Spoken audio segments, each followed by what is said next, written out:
Kuping Konoan ki kanggone ora mungkin nguyuh tok ya bar. terus maksudnya. Oh ya kenek ya kanggo kok tak WA. Iya iya. Heeh. Aku rung wayahe rung wayahe. Mas Dalang untune gingsel nek mundak bagus. Anu, lek Dek wau tenggen pondokan kuwata sing nyuwun foto. Amin. Wajan kok enten sing lemu wau Pak Iyange jenengan sing anyar ta? Mboten niku priyayi mriki kok, priyayi pengkol mriki. Oh, aku engke salin ning kono ki ya enek sing nunggoni pacarku anyar, Mas. Pacare Mas Mio baru? Neng kene iki engke. Siapa namanya Mas Mio? Lia. Oh. Lowemu. Lia iki pacarmu sing anyar. Nah, aku dandan awake lemu banget. Make up ditonggoni ning andeng kuwi ambekane iso Wos. Ngadeg ngemak kerengkang brut. Mosek to, duwe pacar lemu ngono kuwi sampean tapi ya tetep sayang, tetep cinta ya Mas ya. Sayang to. Karo Mbak Lia kuwi enek irite, Mas. Lho. Mbak Lia niku? Oh, rasa dadak tuku kasur. Oh. Cekel banting buk lah iki. Wong lemu malah angel lho, ora nggo bantuan laler ndak iso. Lho, lah kok nggo bantuan laler? Ora maksudnya iki Mbak Lia ki. Ayo. Tapi sampean kan nyuwun sewu. Iya, Mlebet ngene Astabrata niku kit milai mlebet sak ngertos kula dites keperawanan. Nek sing cilik-cilik ngene iki kan jelas penak banyu dikekne bak wae rimso. Blukuduk. Oh, lah kuwi isih perawan. Lah nek Lia. Sik dibaleni sik. Wong nek jek perawan, tandane nek dilebokne banyu, bleng mesti enak. Banyune munine piye? Blukuduk. Niku jek perawan ya? Sik perawan. Lah nek Mbak Lia, lah lebokne banyu bleng banyune sat. Berarti ngono kuwi piye? Nres termasuk perawan apa ora? Nresep kok perawan piye? Nggih. Alhamdulillah lautan manusia luar biasa mirsani Mas Akbar. Tepuk tangan buat pagelaran wayang kulit Mas Akbar. Alhamdulillah. Kula dongake ingkang sami rawuh mugi-mugi pinaringan sehat. Amin. Kathah rejekine. Amin. Barokah donya akhirate. Amin. Rejekine kathah turah blawah kenging kagem tindak ngibadah wonten ing Mekah lan Madinah. Allahumma amin. Barokai sholawat sholatullah salamullah ala toha sedaya.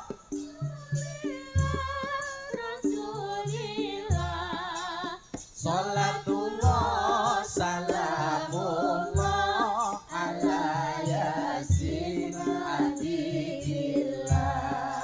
Salatullah salamullah ala yasin habibillah. Shallu ala Nabi Muhammad. Shallu alaihi. Pada kesempatan malam hari ini acaranipun bersih dusun. Bersih dusun. Reresik dusun nite an-nadhofatu minal iman. Artinya kebersihan itu sebagian daripada iman. Resik dusun menika berarti diresiki laire nggih batine. Betul. Nggih kolbune nggih rejekine. Amin. Napa kok rejekine nggih diresiki diculne kagem sedekah, dana rasa, gelar pakeliran wayang kulit dari 430 kakak terkumpul dana sekitar 50 sekian. Wah, kagem gelar pagelaran wayang kulit wujud melestarikan budaya seni tradisi, Mas. Amin. Amargi napa ini dulu media siar Islam Kanjeng Sunan Kalijaga tetep diuri-uri sejak teng riki wayangan pertama nek boten klintu sejak tahun 1973. Wah, wayangan teng Pengkol niki. Dugi sak menika tahun 2025 rutin enek gange mung pas corona nika. Nggih. Kula apal. Kok iso apal, Mas? Teko Pak Sukardi yo.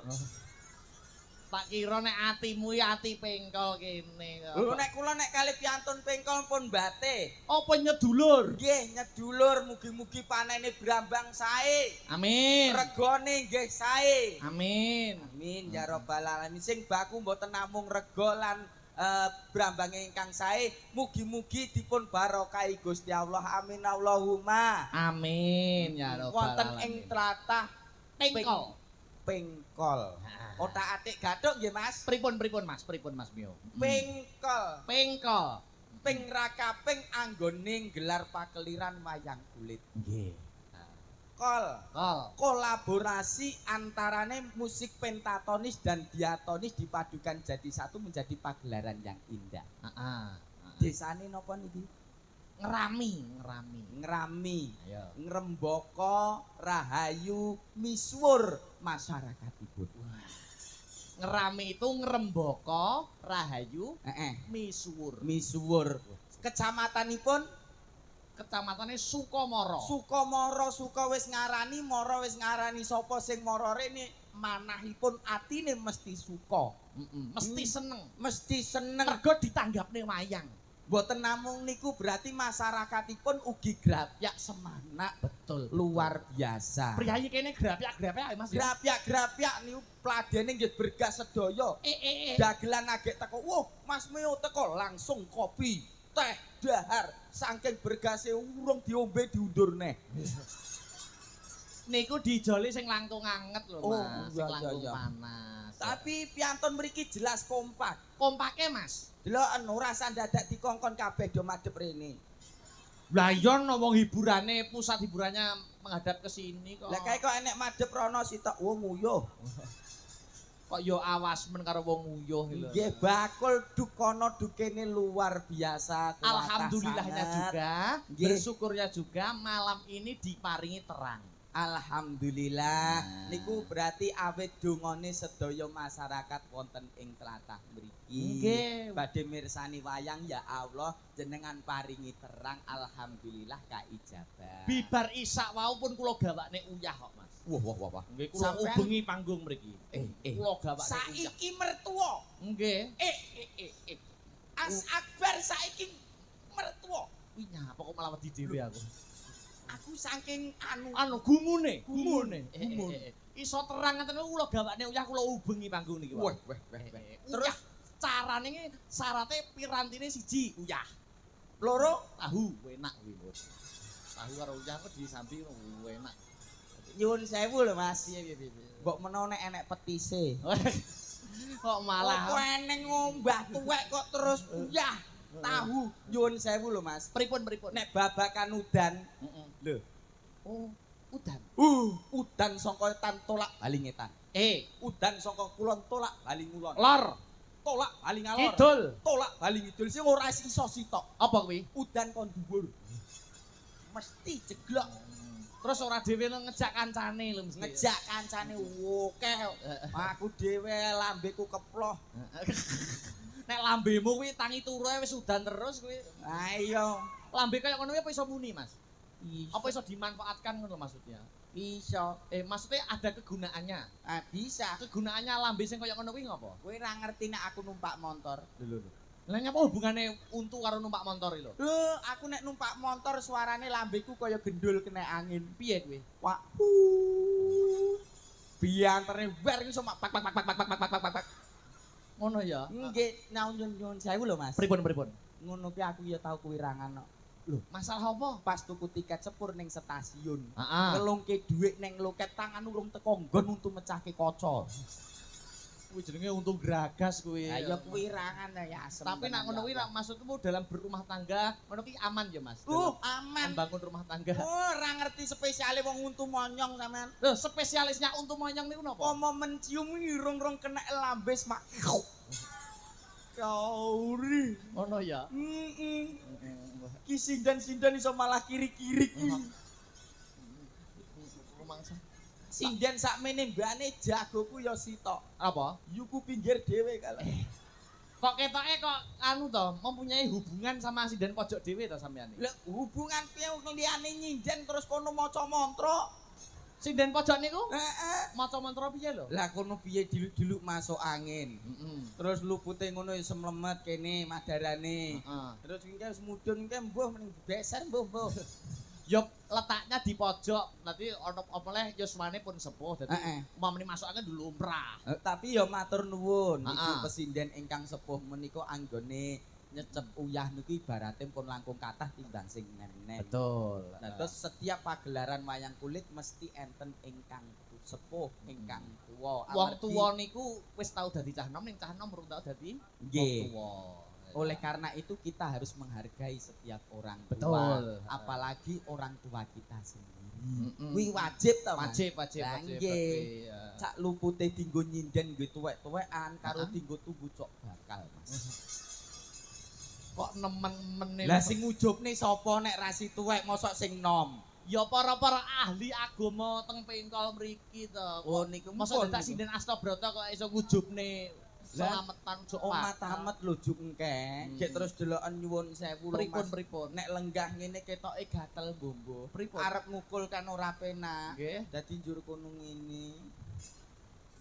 Pripun nek lenggah piye? Nek lungguh plek ngene iki arep ngukur kok ora penak akeh men wong kaya terus iya tak kukur ngene.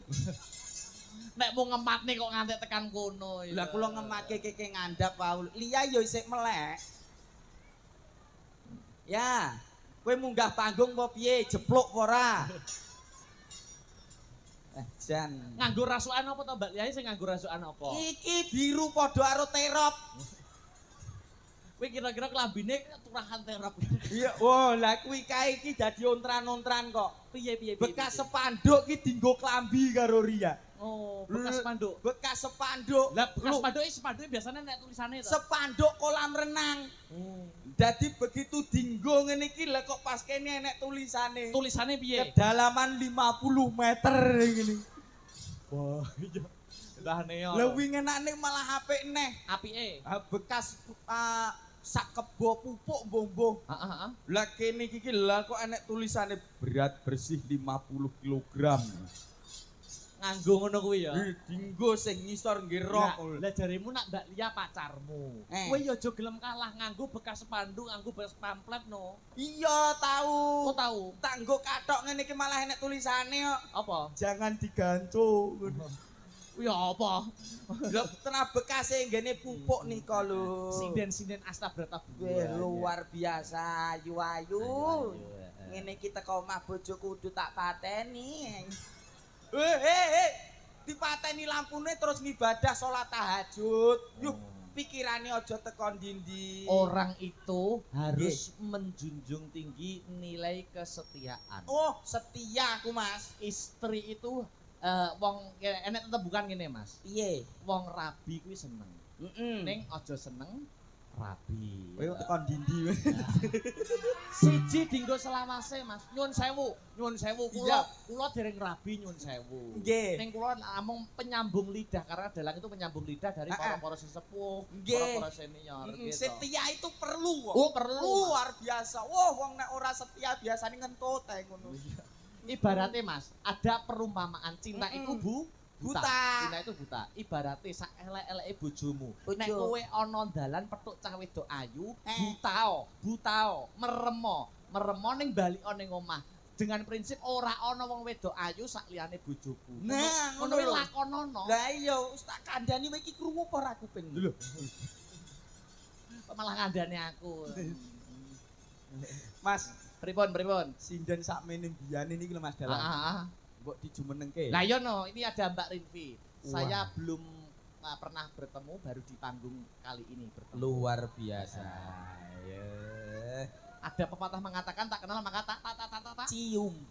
Tak sayang. Lah sayang ki nek ra cium ya ora penak. Nek sing nyium kowe munine Diagem mic-nya Mbak Yu. Anu di Spotify. Astabrata. Mangga. Hey.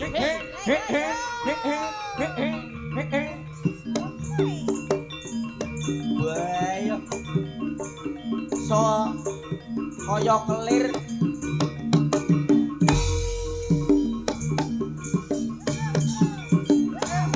Dadi jaranduk.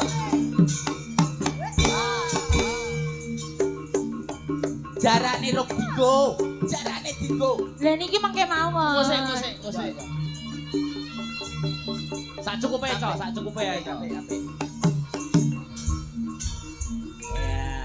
untuk pembuka dulu.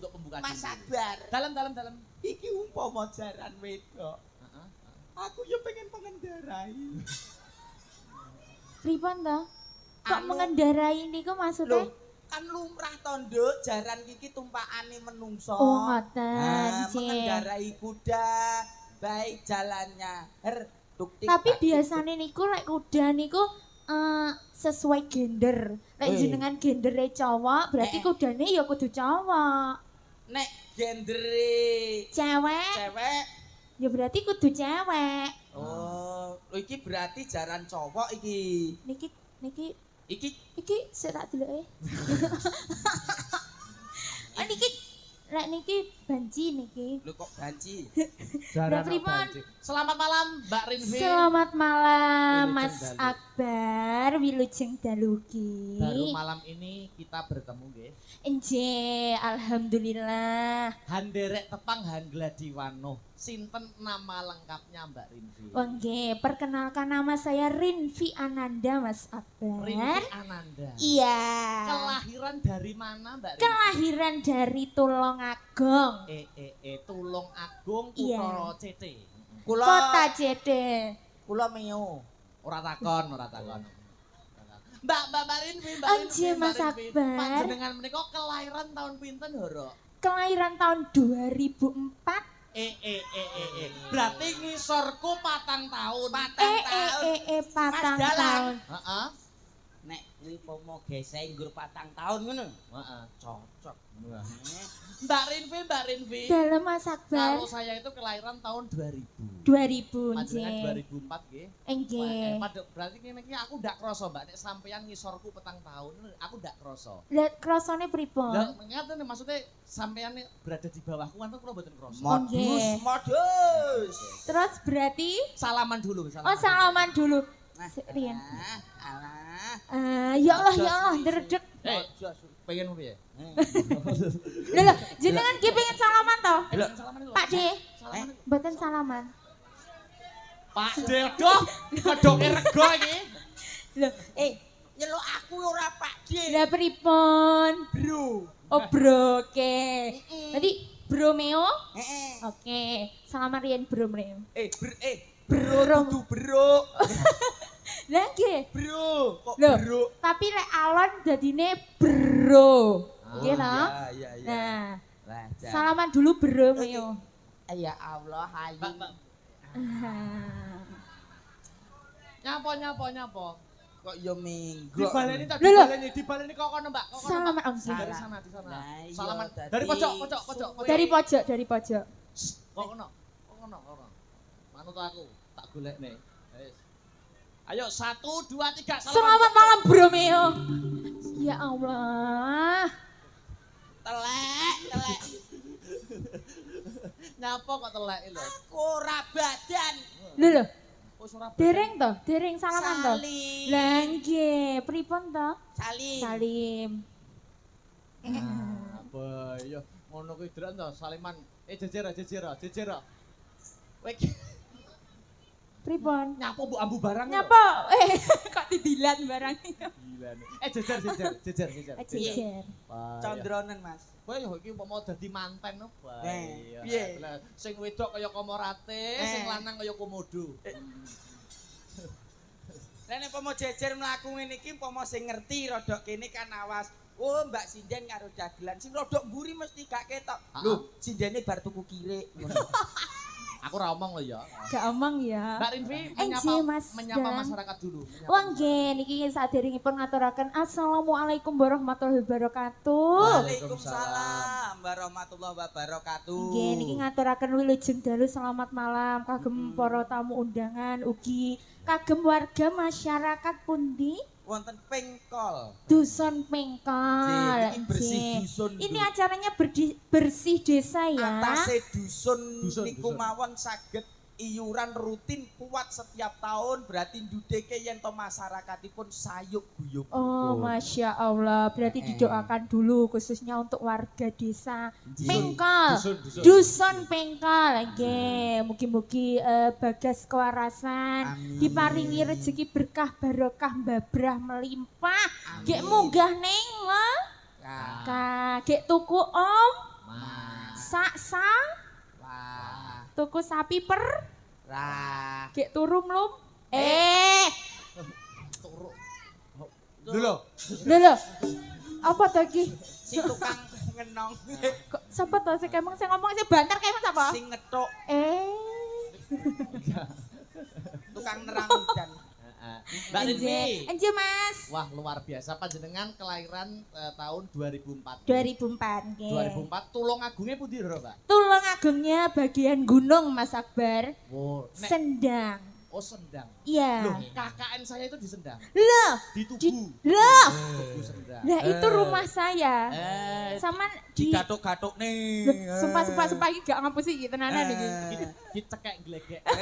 Cekek glek. KKN ku ki ning Tulungagung di dusun Tugu Sendang. Tugu apa desa ya? Desa. Desa Tugu Sendang. Daleme Pak Parlan. Betul. Andekno aku mbiyen KKN ning Guyangan. Wah, Loh, nganggo penelitian. betul sampean ilang ya to Mas? Oh, jenengan nggih tugune nggih. Enje, pas lapangan tugunya. Lah Tugu kok cilik. Loh, ini Tigi namanya. Oh, Tigi. 1 bulan saya di sana, Mbak. Oh, 1 bulan. Nje, benjing lek sowan teng mriko malih monggo mampir. Aja mampir. Maksudnya mampir ning ngarep omahku ki nek bakul ngono lho, Mas takon Musuh tumbas. bocah iki jolan sandal si wedok meteng. Mbok mampir neneh wah jan.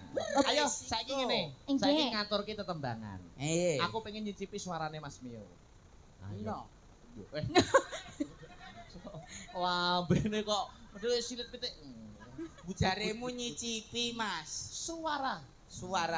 Lah iki gak dimainke eman-eman to. Lho, lah nggih Mas Tes suarane panjenengan. Eh. Panjenengan bawa sik. Bawa. Oh, bawa. Digandrung dulu mengko sing nembang baru Mbak Rinfi. Oke.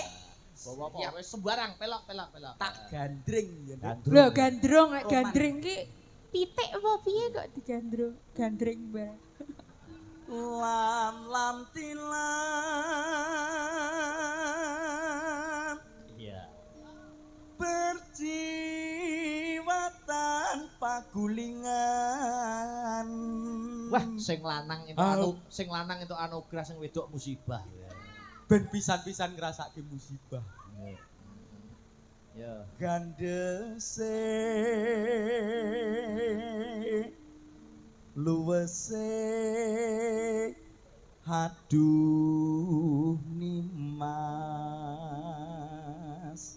dalange pengen. Iki lho aku entuk WA. Pripun? Saking Bumeo. Loh, Ayo, wes iki wes bahaya iki. iki mesti adu-adu lho, Bro. Bumeo. Lah iki lho. Nyapa? Mas Akbar mangke rampung wayangan Meo mang pateni kula kalih jenengan mawon. Oh. Lah, dalah. Dita, Nah, iki omongan. Dua cok. Oh, lha iki lho, bar engko urip noneh. Wong mati. Ayo. Cah-cah yo gelem kok. Aku ki repot lho duwe bojo ayu iki. Tak tinggal ngomah kok disuluh tangga. Jak tanggapan ke kerayan yoga. Ayo. Ning kuning lencer kuning kinawa liyan ayune blebese aduh nimas inten-inten pun kakang dewe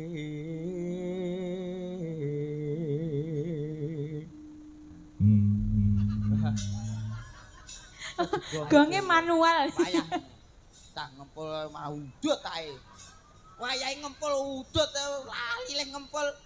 Kempul iki. Iso Mbak ya. Iso, nggih berarti iso kempul iso. Mau bas iso ora? Bas. Apik ya lambene. Multifungsi nggih. Multifungsi. Mau dadi Masya Allah. Mau dadi kloset iso ora? Ora iso ya. Ora iso. Wes. Nyapa? Terus cangkemku arep mbok uyuhi. Ora. Ayo kudu gelut ayo. Ora. Mbak Rinvi, Nggih Mas Akbar. hanembang supados Siap. hanglipur para marga masyarakat mapan wonten ing Hapengkol. Ya. Pengkol nggih. Nggih. Dadi perkara Anu Mbak, Nggih. niki wonten pamundutan liwung kalih ninggal katresnan paduka panjenengan milih ingkang pundi? Nggih, ninggal katresnan mawon nggih Mas Akbar. Ninggal katresnan nggih. Digarap jaranan pareng. parang. Nggih. Manya jaranan Tak kira kowe kan nggih. njaluk 300 jaran. Mboten njaluk ditukokne jaran ngono Mas. Ketokno ciri khas Tulung Agungmu Mbak. Siap. Ciri khas Tulung Agung tidak ada lain yaitu adalah Hasinderewe. Aku tahu goleki ciri khas petuk ciri kabeh. Yo, coba kaya ngapa? Ninggal katresnan bersama Mbak Rinvi sapa mau? Rinvi Mewati. Lho kok yo ngeleh-ngeleh jeneng ki yo kok nyapa. Ananda nggih. Ananda nggih. Ananda Sumeo. Bulan apa Mbak lahir jenengan? Mei Mas Akbar. Gemini ya tadi ya. Gemini. Lah jenengan kok sumerep? Yo no nek Mei iki Gemini. Oh, Cocok, soalnya Mbak. Gen Z nggih. Gen Z. Nggih, lek Cak Meo bulane napa? Trowelu. Kok terwelu ki niku siung. Pokoknya aku apalku Trowelu. Oh nggih, pun. Kula kinten nek